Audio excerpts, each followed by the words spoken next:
Okay, so now that we know about the valence shells and the ability to fiddle with the electrons in it, we have to talk about bonds. These are different types of bonds, covalent, ionic, and hydrogen, but they all involve interactions with electrons.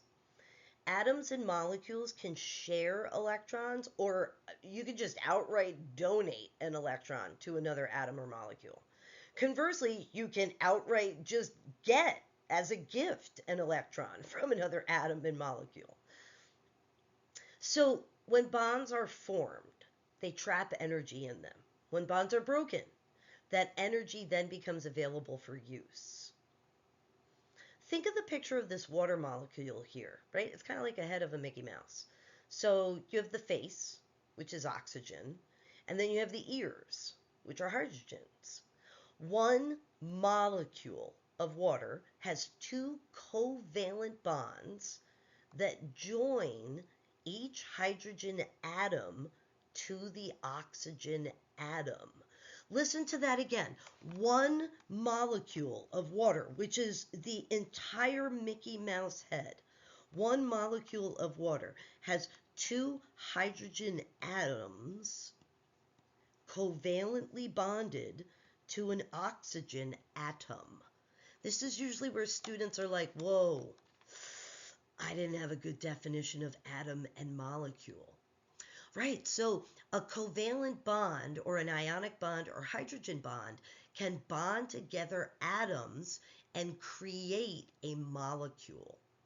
The problem here with Mickey Mouse is that the oxygen atom has a greater affinity or attraction for the electrons than a hydrogen atom does. Right? And this does make sense. It totally makes sense because the oxygen has 8 protons in its nucleus, and either one of the hydrogens, even combined, the hydrogens only have 1/4 of the attractive power of the oxygen with its 8 protons. And so what ends up happening is that all of the electrons, they kind of like have this little party down here by the chin of the Mickey Mouse heads. And so most of these electrons, even these two, they all spend time down here. And nobody likes to spend time out here in the Mickey Mouse ears because there's nothing to be attracted to out there. Right? So thinking about this, that even in a molecule, the nucleus of an atom can draw the electrons to it and create an electron party at one place on an enormous molecule. I just mentioned that the atoms of water are bonded together by covalent bonds. And I want you to keep that statement in mind. In fact, stop this video, write that down. Atoms of water are bonded together by covalent bonds. But now let me say another statement that I want you to write down. Molecules of water are bonded together by hydrogen bonds. So the entire Mickey Mouse head bonds to another entire Mickey Mouse head by hydrogen bonds. The slightly charged poles of the water molecule are what create these hydrogen bonds. The negatively charged poles of the of the chin of Mickey Mouse, they attract to the positively charged ears of Mickey Mouse. And this is why these are called polar covalent bonds, because they create these poles on a molecule. Hydrogen bonds deceptively have nothing to do with hydrogen. I'm sorry. Their naming has more to do with how they were discovered, not their association with the element of hydrogen. When you hear hydrogen bond, I want you to think of really weak bonds that can break and reform very easily.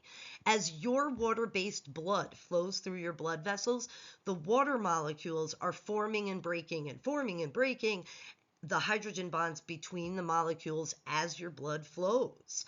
Hydrogen bonds are really abundant in your body, right? Many students don't think that. They think you're made of like solid covalent bonds. But hydrogen bonds are more abundant because your body is a bubbling cauldron of reactions, right? It's constantly rearranging things and breaking and reforming bonds.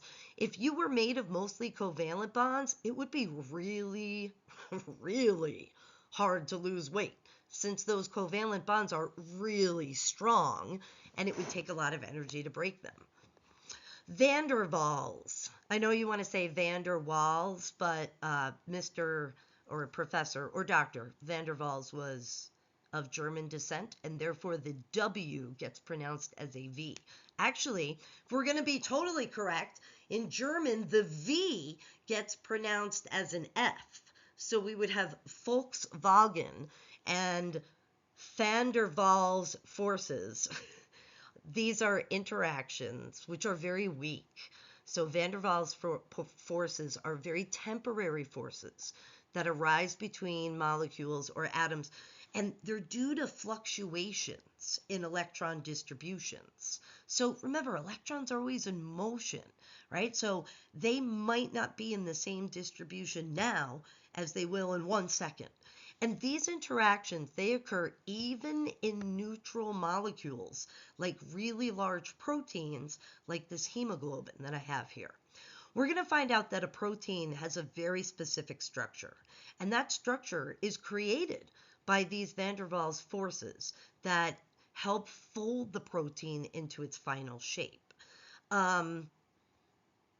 So yes, we have hemoglobin here, and it's made of 2 protein chains that you can see in 2 different colors. And those protein chains, they get their final shape from van der Waals forces. But I did find what I thought was kind of a fascinating example that I didn't know. So geckos can use van der Waals forces to cling to walls and ceilings.